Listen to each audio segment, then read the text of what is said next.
Աուտիզմ ունեցողների թիվն ամբողջ աշխարհում ավելացել է 10-ից 15 անգամ, ինչը պայմանավորված է նաև ախտորոշման բարելավման հետ։ Անցյալ տարվանից Միացյալ Նահանգներում խոսում են աուտիզմի համաճարակի մասին։ Միացյալ Նահանգների մեծաքանակ հայ համայնքում եւս քիչ չեն 20-րդ դարի չբացահայտված հիվանդություն ունեցող երեխաները։ Աուտիզմի իրազեկման միջազգային օրը նրանց համար միջոցառում էր կազմակերպվել ճանաչված երգիչների մասնակցությամբ։ Ես մի հատ ընկեր ունեի, իր աղբերը աուտիստիկ էր ու հերոստացույցով նայեց մի ռեկլամ, որ երաժշտություն կար, նստեց դաշնամուրի վրա, նույն երաժշտությունը վայրկյանական նվագեց։ Ու ես այդտեղից սկսեց իմ հետաքրքրությունը աուտիստիկ երեխեքի մեջ։ Մեկը կա, որ շատ լավ է մտածում,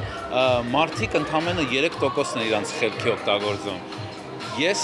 չգիտեմ, իմ անձնական personal experience-ն է, որ աուտիստիկ երեխեքը այդ 3%-ից ավելի շատն են օգտագործում երեխեքը։ Ու մենք լիքը բան ունենք իրանցից սովորելու։ Լոս Անջելեսում գործող հայկական աուտիզմի իրազեկման ծրագիրը միջև որս օգնել է հարյուրավոր երեխաների, ներգրավելով նրանց եւ նրանց ծնողներին համայնքային տարբեր միջոցառումներում։ Աշխատանքը, որ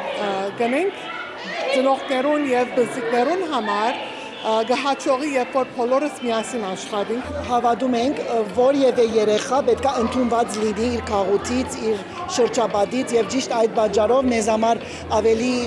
ողջևորիչ է, որ հանրահայտ անձնավորություններ կարևորություն կտան, որ ամեն երեխա դարբեր կարողություններ ունեն, մեկը մյուսից վատը չի, բարձրապես դարբեր կարողություններ ունեն։ Աշխարհում ամեն 88 երեխայից մեկն ապրում է աուտիզմով, ընդ որում տղա երեխաների մոտ այս հիվանդությունը 4 անգամ ավելի հաճախ է հանդիպում։ Հայաստանում ավելի քան 1000 երեխա ունի աուտիզմ։ Տարբեր գործոններ, ինչպես գենետիկական, այնպես էլ շրջակա միջավայրի հետ կապված նպաստում են աուտիզմի զարգացմանը։ Բրիր Մկրտչյան, Հակոբ Փափազյան, լուրեր։